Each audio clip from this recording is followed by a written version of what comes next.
A video is currently going viral on the internet where Donald Trump is actually showing a camera crew the Bitcoin white paper that he has hung up in the White House. Yes, you heard that right. And he's even making jokes. Joe Biden wouldn't do something like that. Are we now witnessing the biggest Bitcoin twist? Let's take a look at what's behind it. This is an ultra-massive signal, but I'll tell you right away, there's a very, very massive twist here, and it's different from what most people think. But we'll soon see what it's all about, because this has sparked very, very heated discussions and a lot of attention, now causing a stir here in the Bitcoin community. Additionally, we see another story surrounding Donald Trump, because the ECB, the European Central Bank, is actually setting up a crisis team now. And they're doing this because of Donald Trump, as they fear they won't get support here anymore from the Federal Reserve, that is, from the US Central Bank. Because in crisis situations, Europe and the ECB might be dependent on the US Central Bank. This means we have two things we need to consider. First, the ECB is now actively preparing for an economic collapse. And second, they no longer trust Donald Trump. We also absolutely need to look at why the ECB is currently in panic mode. But first, let's take a look at the clip that's really going viral right now on social media from Donald Trump, where he actually shares the Bitcoin white paper. And then I'll also give you an assessment of what to make of it. And it's very cool. Oh my gosh. Isn't that great? Just went up yesterday. Wow. Think Joe Biden would do this? I don't think so. Do you think he'd think of it? Do you think he knows what it is? Wow. No, but look at it. So that's crazy. You really start to wonder, have we arrived in a matrix? Donald Trump, who is very, very proudly showing the Bitcoin white paper, and here Fox TV, who are in the background saying wow and looking very amazed. Donald Trump then says, hey, Joe Biden wouldn't do something like this. And this is ultra bullish, what we're seeing here, but unfortunately, this is actually a fake video that came out afterward. I actually believed it at first too. Write me in the comments, honestly now, really honest comments. Did you believe that it was true, or did you believe that it wasn't true? So, I first saw the headline, then I thought, hey, this must be fake. Then I saw the video, and then I thought, hey, this is real, it really looks genuine. Just like this here. Well edited, you have to clearly say that it's a very, very good fake video. In the future, you have to be even more careful. What is reality? What is not reality? What is fake here? What is not fake? I actually only found out by chance. I was actually about to make the video, honestly, where I say, hey, Donald Trump is now massively on the Bitcoin train. I could hardly believe it, but then I actually saw a community note on X, where you could also see the original clip. And it became very clear, hey, no, the whole thing is a fake video. I'll show you the original video, then you can see the difference here. You can already see it in the headline. Donald Trump is hanging the Declaration of Independence here in the Oval Office. So I'll show you the clip now. like drapes or something, because the light eventually affects it. And it's very cool. Oh my gosh. Isn't that great? Just went up yesterday. Wow. I mean, that's really crazy. We're just living in the matrix here. I mean, that would have been too good to be true. I mean, that would have been the massive signal. The Bitcoin white paper. It was actually published on the same day that Martin Luther nailed his theses to the church and wanted to separate church and state here. And then Satoshi Nakamoto somehow a few hundred years later, on Reformation Day on October 31st, 2008, published the white paper here. And the white paper is simply the basic draft, where in just a few pages, I think it's 8 pages, or is it 9 pages? 9 or 8 pages, where it is explained what Bitcoin is, what problem Bitcoin solves, and why we need Bitcoin. At the very top, it says Bitcoin, a peer-to-peer electronic cash system. And this now separates money and state. It would have been too crazy if it were actually hanging in the White House. But that might happen. Who knows, if the development continues like this in 5 or 10 years, then we will have the white paper hanging in all major central banks and government buildings. In the Bitcoin Hotel, you can stop by in Blochinjan. There's actually a very, very large Bitcoin white paper hanging there. It's been hanging there for 2 years or something like that. Really awesome. You have to check it out. So that was the one story with Donald Trump. And now comes the next story. And it's even crazier. You might think this is fake news. It can't be true. Here, the ECB sets up a crisis team because of Trump. But this time, it's actually not fake news. They mean it seriously here. Here it says, due to Trump's unpredictability, the ECB has set up a crisis team. A lot is at stake. The US Federal Reserve is supporting the entire economy. This all comes from Reuters and was published here on T-Online. I'll put the entire article below and I'll explain to you what this is about. Because we have two very important things here. First, the EU is taking a stand against Donald Trump.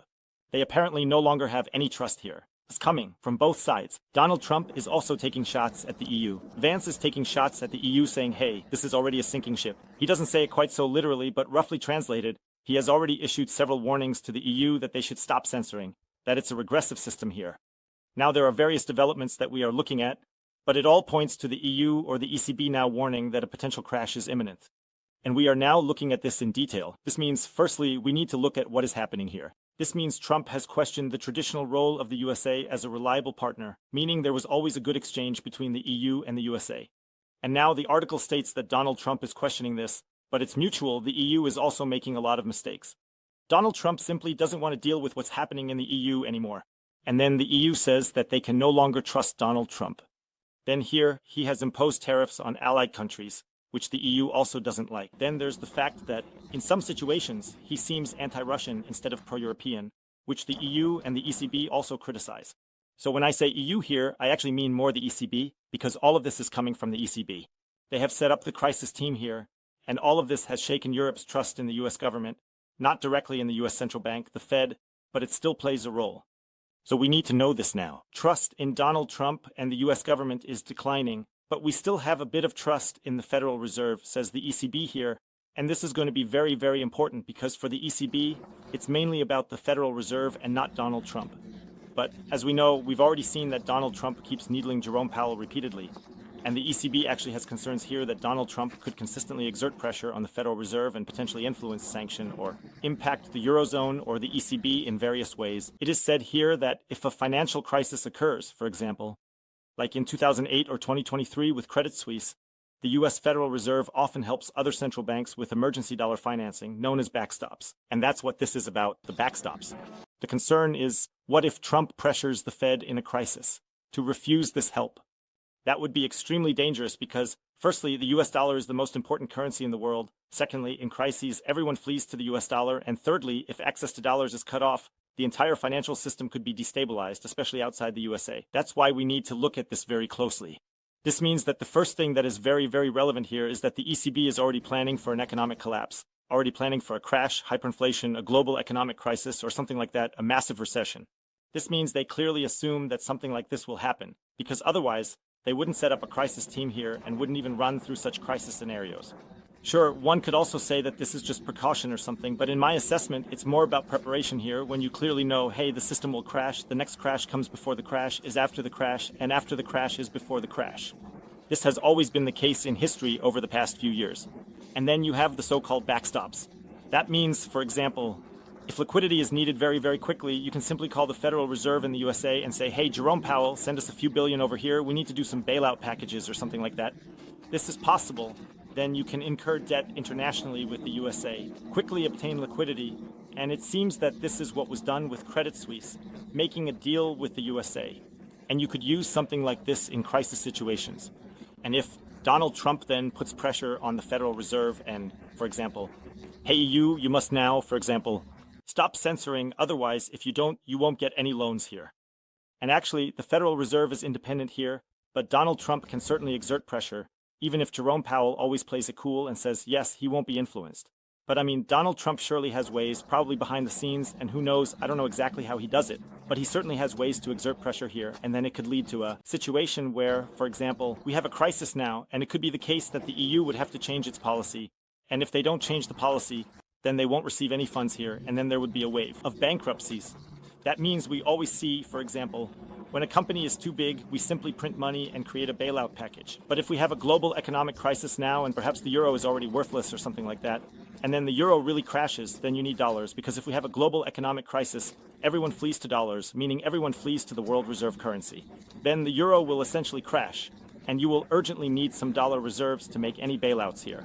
I mean, I'm not a fan of bailout packages anyway, as Satoshi Nakamoto already wrote in the first Genesis block that the chancellor is on the brink of the next bailout package. That's the great thing about Bitcoin, that you can't just print money to bail out certain people, but we always see it when institutions are too big to fail, like large banks, large systemically important investment houses, or some hedge funds or something, they just get bailed out. And it's very, very interesting that now the EU is trembling, the ECB is trembling, Christine Lagarde is trembling before Donald Trump, and we also have the two different paths.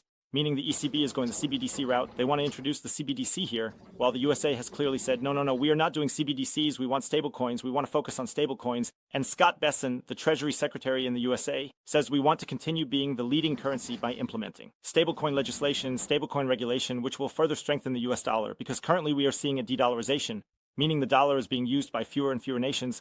But through the stablecoin bill, it could lead to the dollar being used more again as the dollar reaches even more countries. And now there are already such wild theories. Okay, the euro with all the trillion packages that are coming, it's no coincidence that we are now seeing the debt packages rearm Europe, the debt bazookas in Germany, and so on. And then somehow it feels like a week later they set up the crisis team here. It's no coincidence that this is happening here. That means many are already operating under the theory that if the euro crashes, the eurozone will be dollarized. But if there is beef with Donald Trump here, if there's beef with the Federal Reserve, then they could also say, hey, no, we're imposing a restriction. You can't use the dollar or something like that here. It actually wouldn't make sense. I mean, it wouldn't really make sense because they also have an interest in having more countries use the dollar. But it would probably make more sense to say, okay, you can use the dollar, but there won't be any emergency packages or anything like that to save the euro. That means you would probably have to let the euro go bankrupt first. Then you could dollarize the entire eurozone.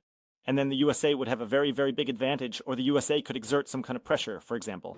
Says, okay, you won't get a bailout package. You have to let the whole thing crash. Or if you meet certain conditions, then you will get a bailout package and so on. So Donald Trump definitely has the upper hand here. I also think the EU is not handling it cleverly. One should be careful not to misjudge the USA. I mean, you can be as critical of the USA as you want, but they have the biggest guns, the biggest bazookas. They simply call the shots here, even in the international financial markets. The EU or the ECB has relatively little to say, and the ECB thinks they are independent or something, but they are not. They are completely dependent on the interest rates and the interest level here from the USA. There would also be the scenario, for example, in such a crisis situation where everyone flees to Bitcoin. Bitcoin would really need to be ready for that. That would be another scenario, meaning we see a global economic crisis and people don't flee to dollars, but to Bitcoin. It could probably also be a mix. They will probably flee somewhat to dollars, somewhat to Bitcoin, but to the euro shitcoin, no one will flee. And the people at the ECB know that they have the ultimate shitcoin on their hands. I mean, all four currencies are shitcoins, but some are just bigger shitcoins and some are smaller shitcoins. And the euro is one of the biggest shitcoins here, while the dollar is one of the smallest shitcoins. You could say maybe the Swiss franc is also a smaller one, but all fiat currencies are shitcoins.